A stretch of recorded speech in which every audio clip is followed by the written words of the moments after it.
Hello दोस्त, आप video देखते हो पर लाइक सब्सक्राइब नहीं करते हो? प्लीज सब्सक्राइब जरूर करें। बहुत समय पहले जब तीनों लोकों स्वर्ग, पृथ्वी और पाताल में शांति और संतुलन था, तभी एक दानव ने पूरे संसार की व्यवस्था को हिला दिया। उसका नाम था महिषासुर। वह जन्म से ही शक्तिशाली था और भी शक्तिशाली बनने के लिए उसने कठोर तपस्या की। उसकी तपस्या से प्रसन्न होकर ब्रह्मा जी ने उसे वरदान दिया कि उसकी मृत्यु किसी देवता, दानव या पुरुष के हाथों नहीं हो सकती। वरदान मिलते ही उसका अहंकार बढ़ता गया और वह अत्याचार के मार्ग पर चल पड़ा। महिषासुर ने अपने दैत्य सेना के साथ तीनों लोकों पर आक्रमण शुरू कर दिया। सबसे पहले उसने स्वर्गलोक को जीत लिया और देवताओं को विस्थापित कर दिया। इंद्र, वरुण, वायु और अन्य देवता पृथ्वी पर छिपने को मजबूर हो गए। महिषासुर की गर्जना से धरती कांप उठती थी। वह जहां भी जाता वहां विनाश और भय की छाया फैल जाती। लोग उसकी क्रूरता से कांपने लगे। बेबस देवता ब्रह्मा, विष्णु और महेश शिव के पास पहुंचे। उनके दुख को सुनकर तीनों महान देवताओं ने समझ लिया कि अब महिषासुर का अंत किसी सामान्य शक्ति के बस की बात नहीं। लेकिन महिषासुर को केवल पुरुष, देव या दानव मार नहीं सकता था। इसलिए उन्होंने एक नई शक्ति, एक आदि शक्ति, एक मां स्वरूप शक्ति को जन्म देने का निश्चय किया।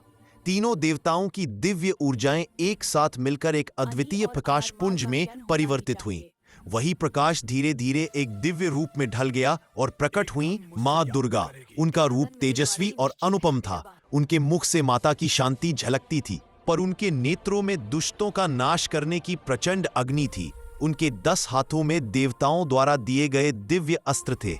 शिव का त्रिशूल, विष्णु का सुदर्शन चक्र, वरुण का शंख, अग्नि का भाला, वायु का धनुष बाण, इंद्र का वज्र और अन्य शक्तिपूर्ण हथियार। उनका वाहन था सिंह, जो स्वयं साहस का प्रतीक था।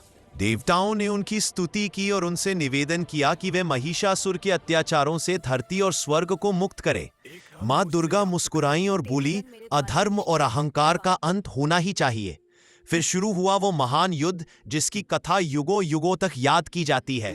मां दुर्गा ने महिषासुर के राज्य की ओर प्रस्थान किया। उनके पहुंचते ही धरती का वातावरण बदल गया। दैत्य भय से कांपने लगे। महिषासुर ने जब मां दुर्गा का तेज देखा तो वह क्रोधित हो गया। उसने कहा, एक स्त्री मुझसे युद्ध करेगी? मां दुर्गा ने शांत स्वर में उत्तर दिया, तेरा अंत मेरे द्वारा ही निश्चित है महिषासुर। युद्ध प्रारंभ हुआ। महिषासुर कभी भैंसा बन जाता, कभी सिंह, कभी हाथी और कभी अपना विशाल दैत्य रूप धारण कर लेता, पर मां दुर्गा हर रूप में उसका सामना करती रही। उनके वार तेज, शक्तिशाली और अचूक थे। घंटों, दिनों और फिर रातों तक युद्ध चलता रहा। देवता दूर से इस दिव्य युद्ध को देखते और माता की शक्ति का आभास करते। एक दिन महिषासुर अपने भैंसे के रूप में अत्यंत क्रोध से गर्जना करता हुआ मां दुर्गा पर टूट पड़ा। तभी मां दुर्गा ने अपने त्रिशूल